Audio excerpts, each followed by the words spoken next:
तार, बैराट हो सिन्ह चल उड़े माया मोह अहंकार, उड़े माया मोह अहंकार। सच्चिदानंद धाम धनी की जय। कली में देखिया ज्ञान अचंबा, वातन मोहल रचे अति सुंदर, चेजा जिमिन थम्बा, चेजा जिमिना थम्ब। कली में देखिया ज्ञान अचंबा। प्रणाम सुंदर साथ जी, प्रणाम। प्रकरण 31 में आज हम प्रवेश कर रहे हैं। सुंदर साथ जी, हमने अग्रिम क्लासेस में ही कहा है कि प्रकरण 27 से लेकर के 32 तक शास्त्रीय अप्रोच में जा रहे हैं। हम महामती प्राज्ञ जी के हृदय को कदर करते हुए, उनके हृदय को, भाव को अपने मन मस्तिष्क में श्रद्धा और प्रेम पूर्ण दर्शन करें।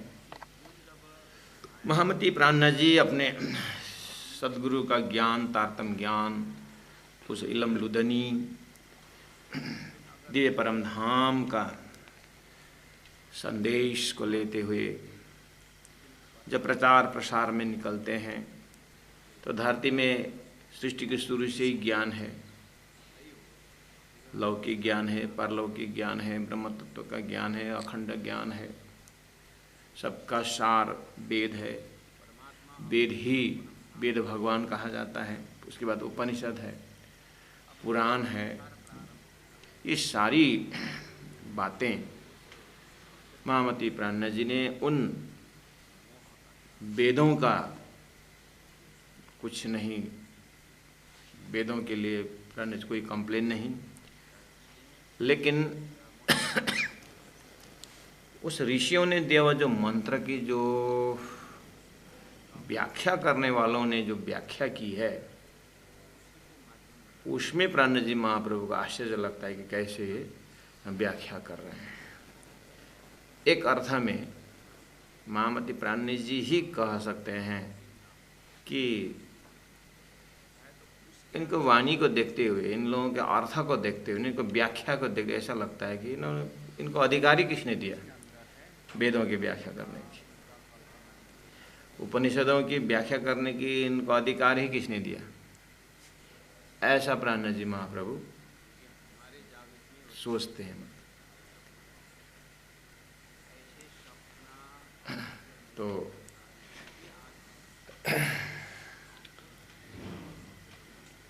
कली में देखे ज्ञान अचंबा। इस कलयुग में अचंबा का ज्ञान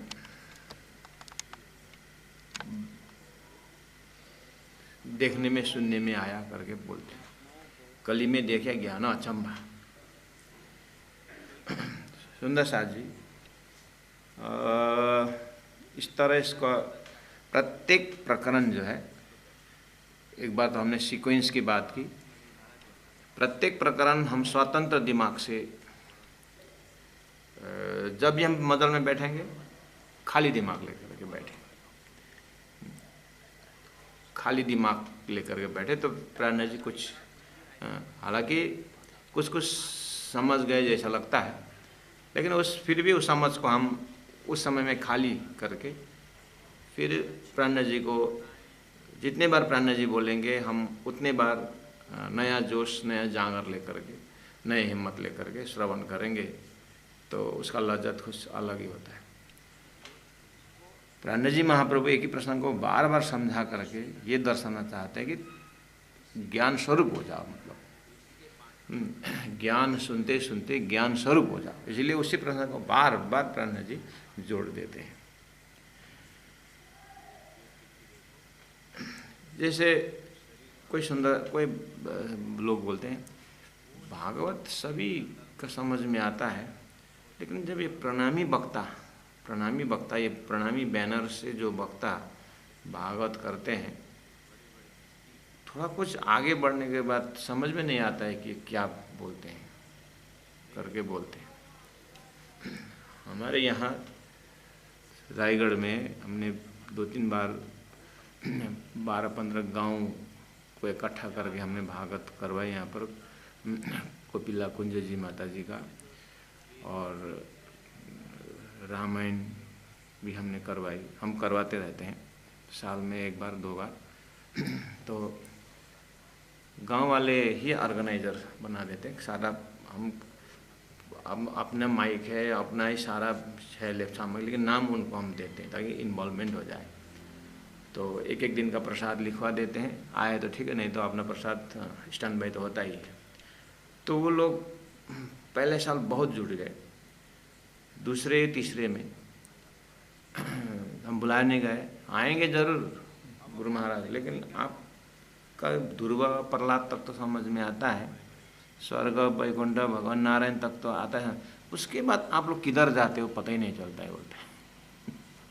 उसके बाद आप लोग कहाँ जाते हो, ये क्या है, वो समझ में नहीं आता है। तो बताइए ना क्या समझ में नहीं आया, वो नाम ही कभी नहीं सुना है तो कैसे याद रहेगा बोलते।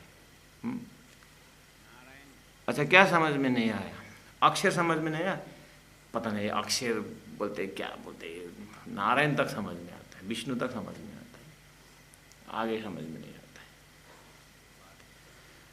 तो अब ये लोग क्या बोलेंगे, ये लोग हमें क्या बोलेंगे,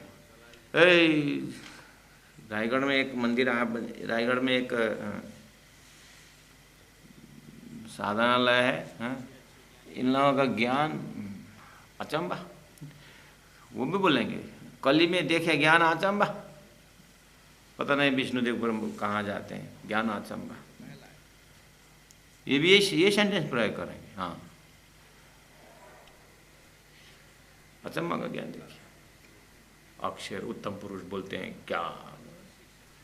इसीलिए सुंदर सा जी प्राणनाथ जी महाप्रभु का जो शब्द है ना, एकदम शास्त्रीय अनुसंधान में एकदम हाई उसमें है, ये हाई क्वालिटी में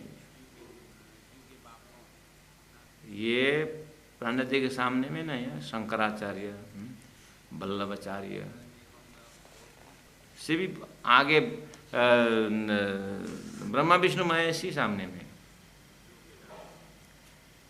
हेलो ब्रह्मा विष्णु महेश कली में देखे ज्ञान अचंबा, वहाँ संबोधन करते हैं।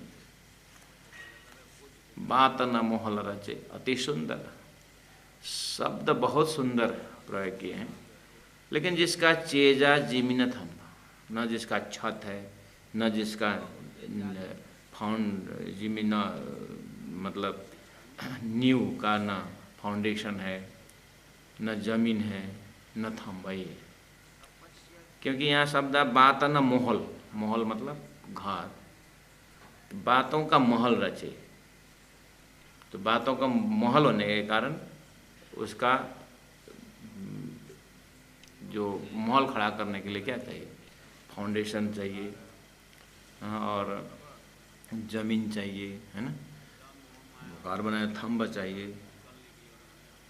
तो बातों का महल ऐसा बनाते हैं कि न उसमें जमीन है न कुछ, इसका मतलब बातों का कोई आधार नहीं है। ऐसा इन लोगों ने जो बात रखे उसका कोई न आधार है।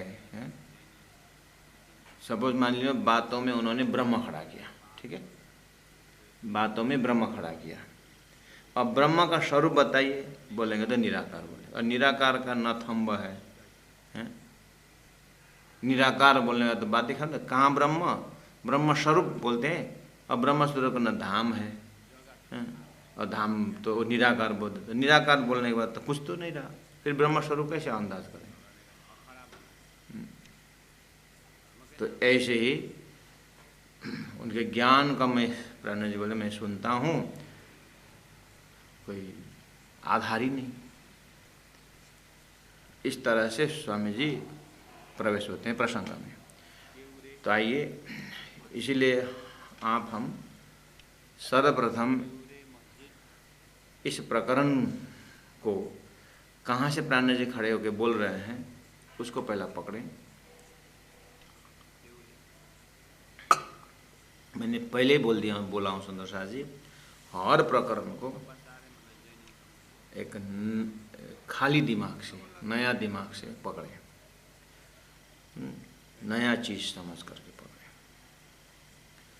तो ये कहाँ खड़े होकर के बोल रहे हैं, आपको वही उदाहरण लेना, अपने में घटाएंगे तो निंद्रा का उदाहरण लेना। और आप साथी दोनों बैठे हैं, दोनों बैठे बैठे अपने साथी सो गया, साथी सो गया और आप सोए नहीं हैं, तो वो निंद्रा में चला गया, और निंद्रा में चले जाने के बाद अब बढ़िया प्रवचन देने लगा वो। अब प्रवचन दे रहा है वो, उस जागृत में तो नहीं, वो सपना में कहाँ पहुँचा और लेक्चर देना शुरू कर दिया। और सोया हुआ जो साथी है वो ध्यान से सुनेगा तो एक दो शब्द तो समझ में आएगा, लेकिन समझ आएंगे कि ये निंद्रा में बोल रहा है, हाँ ये सपना में बोल रहा है करके आपको पता चल जाएगा। तो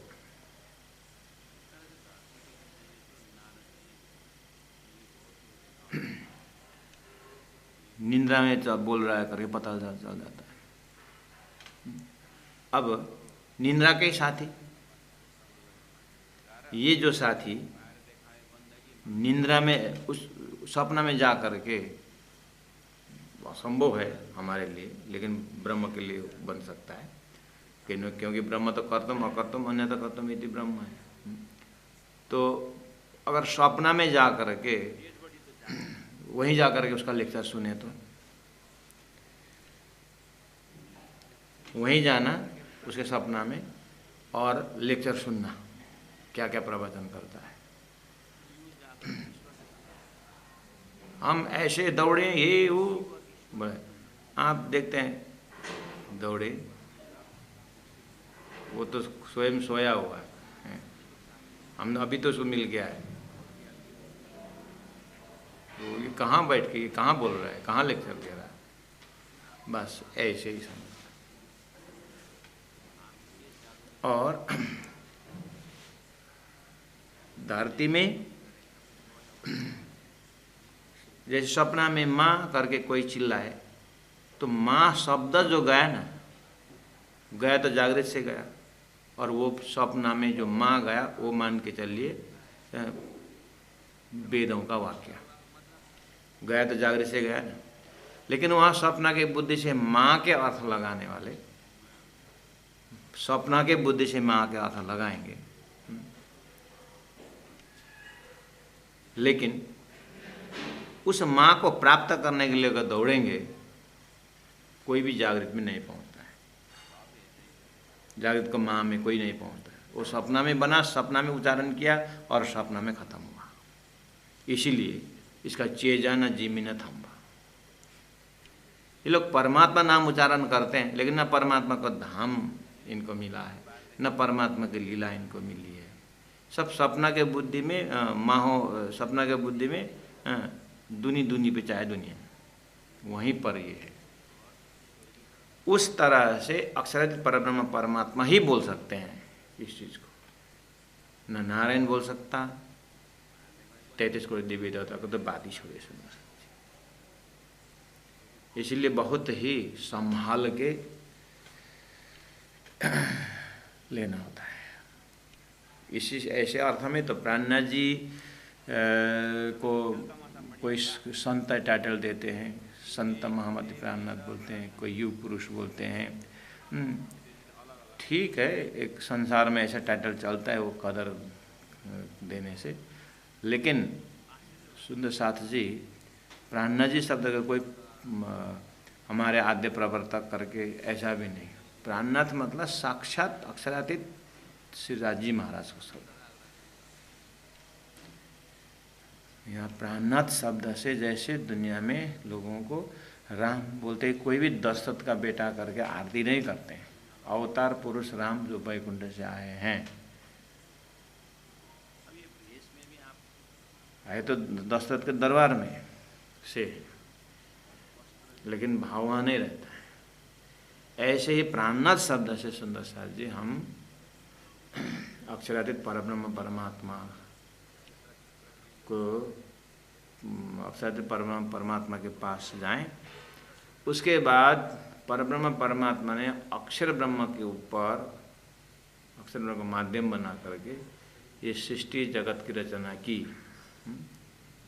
तो इस भाव को हम बार बार बोल करके प्राणनाथ जी को साक्षात परमात्मा के स्वरूप में रखेंगे तो उन्होंने अब जो भी निर्णय दिया, चाहे कुरान से हो चाहे पुराण से हो, तो कुछ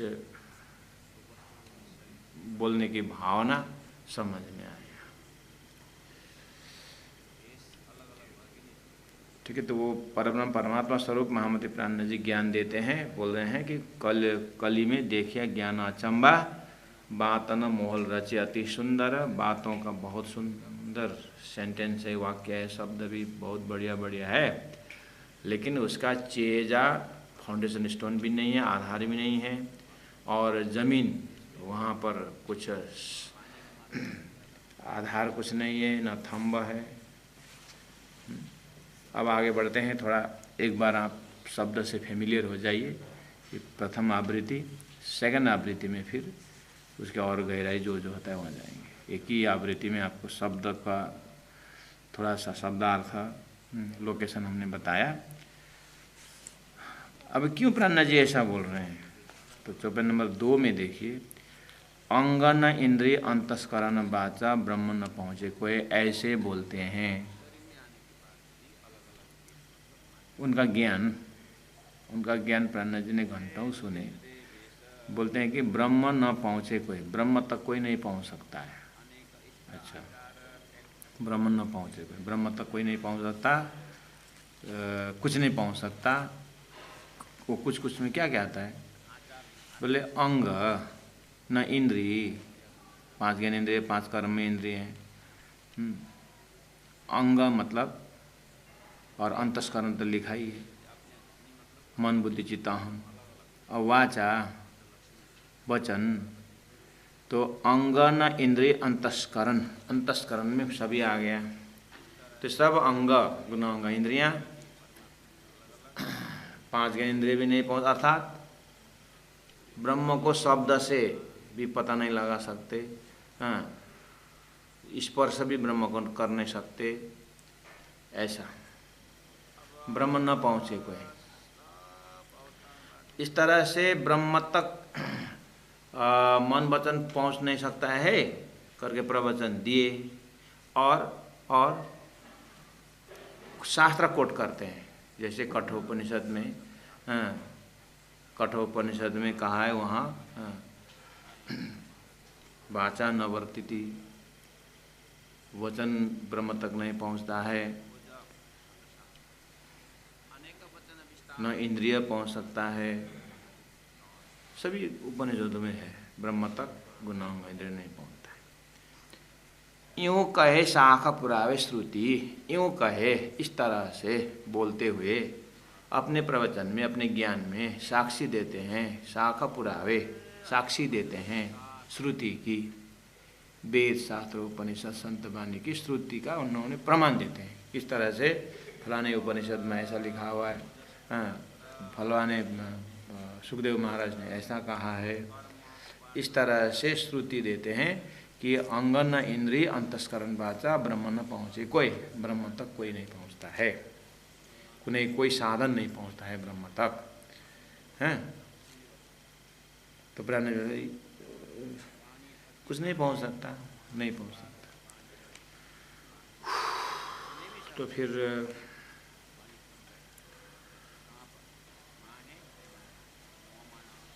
कली में देखे ज्ञान अचंबा, बातन मोहल रचे अति सुंदर। प्रवचन तो बहुत बढ़िया है, लेकिन जिमी न थम्ब छेदा। इनके प्रवचन में न ब्रह्म ही मिलता है, न कुछ आनंद ही मिलता, क्योंकि इनके प्रवचन ने कहा कि गुणांग इंद्रिय नहीं पहुँचता है ब्रह्म तक। तो अब फिर क्यों टाइम पास करने का, ऐसा अचंबा का ज्ञान।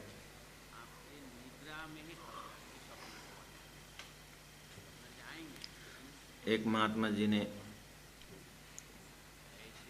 3 घंटा कथा भागवत या रामायण कुछ किए 3-4 घंटा, 7 दिन तक कंटिन्यू चला हो। तो पहले दिन से एकदम आगे में एकदम एक महात्मा जी आकर के आसन जमा करके 7 दिन श्रवण किए, और 7 दिन श्रवण किए तो अंतिम में उद्घोषक जी ने, ये महात्मा जी तो बहुत ध्यान से सुने हमारे गुरुदेव का प्रवचन, है ना, तो कुछ इनको 2 शब्द बोलने के दे। तो बेचारा ने उठाया हमारे बीच, महात्मा जी फलाने फलाने, अभी हमने उनसे नाम पूछा, फलाने स्थान के हैं, तो उनसे आग्रह करता हूँ कि 7 दिन तक आपने श्री गुरुदेव के महाम ये व्यासपीठ से प्रवचन सुने, आपको कैसा अनुभूति हुई, कैसी अनुभूति हुई, कृपया 2 शब्द रखें। आए महात्मा स्टेज पे, पब्लिक को बोले, आप लोग बच्चा पैदा करते हैं और ये सन्यासी पालता है, और करते क्या हो, करके उतना बोल के उतर 7 दिन का साथ। इसका मतलब वो 7 दिन के प्रवचन में पक्का भी, हाँ, वहाँ पर शायद अपने आश्रम का या अपने कार्य का व्याख्या भागवत के माध्यम से कुछ सेवा कार्य बताए होंगे। तो आप पब्लिक जनता बच्चा पैदा करते और ये सन्यासी पालता है तुम्हारा बच्चा, करके बैठ।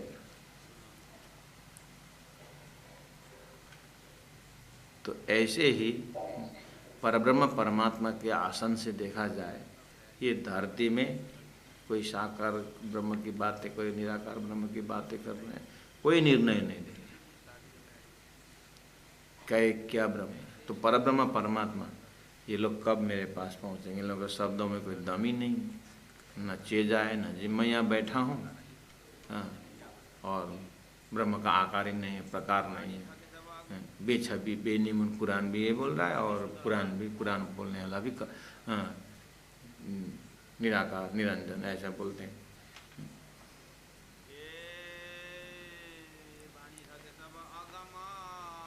जैसे वो बहू ने भिक्षुक को जवाब दी थी ना कि बेटा तुम कितने साल के हो गई? मैं तो 20 साल की हो गई। ससुर ऊपर बैठे बरामदा में, एक बहू ऊपर, नीचे भिक्षुक आया, बहू और भिक्षुक के बीच में बात सुन रहा है। तो तुम्हारा पति कितने साल के हो गए? वो तो 15 साल के। ससुर बरामदा से नीचे देखता है, ये बहू के पागल हो गए, स्वयं 20, उसके पति मेरा बेटा 25 साल का है, वो बोलते 15 साल। तो पूछ ही लिया फिर सासू माँ, वो 10 साल की है। ससुर तो और आश्चर्य है, फिर आपके ससुर वो तो पैदा हुए ही नहीं, आप तो रहा नहीं गया। बात तो बहुत सुंदर है, भिक्षुक पूछ रहा है, बहू उत्तर दे रही है, बात न मोहल रचाती सुंदर है, लेकिन ससुर के दिमाग में न चेजा न जिमिनी था, ये क्या बकबक कर रही है, इसका कुछ आधार ही नहीं है। जब ससुर में यहाँ बैठा हूँ और मेरा जन्म ही नहीं हुआ, तो किस तरह से ये इनके दिमाग में, ससुर के दिमाग में बहू का शब्द को किस तरह से लग रहा है? कुछ आधार ही कुछ है नहीं। बात तो बहुत सुंदर कर रहे, नहीं कर रहे। जैसे ससुर को ऐसा लग रहा है, लेकिन उदाहरण में थोड़ा सा फर्क है, सुंदर है, ध्यान देना। यहाँ बहू ने जो बोल रही, वो तो बहू ने जो बोल रही है सही बोल रही है, अर्थात तो उसका अपना अर्थ है। इधर वेदों शास्त्रों का अर्थ, वेदों में जिस तरह प्रमाण दिया वो ठीक है, वेद को वो कोट कर रहे हैं, वो जो वेद को ही कोट करके बोल रहे हैं, श्रुति प्रमाण दे रहे हैं, प्रमाण ठीक है, लेकिन प्रमाण जो एक गलत जगह में आता, उसका अर्थ गलत लगा है, ये वाली बात।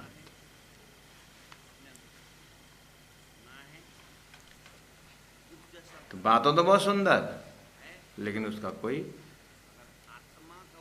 अर्थ नहीं निकलता है। अंगना इंद्री अंतस, अब 10 प्रमाण दे दिए, 2 नंबर चौपाई में आ गया।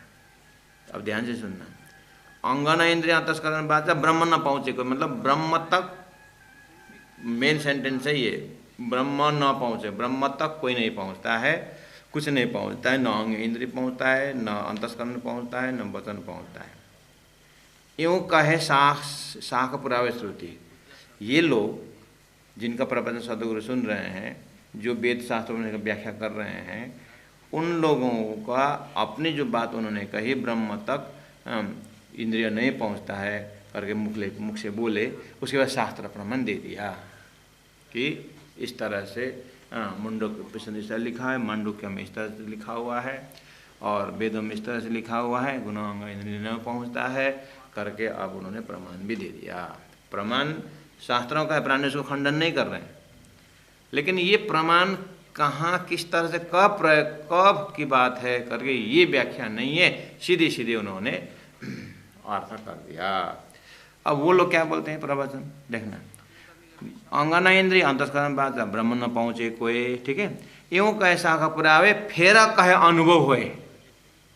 मान के चलिए सामने वाले ने महाराज 1 मिनट आपका प्रवचन, 1 मिनट आगे बढ़ने से पहले एक शंका मैं पूछ ही लेता हूँ, क्षमा चाहता हूँ।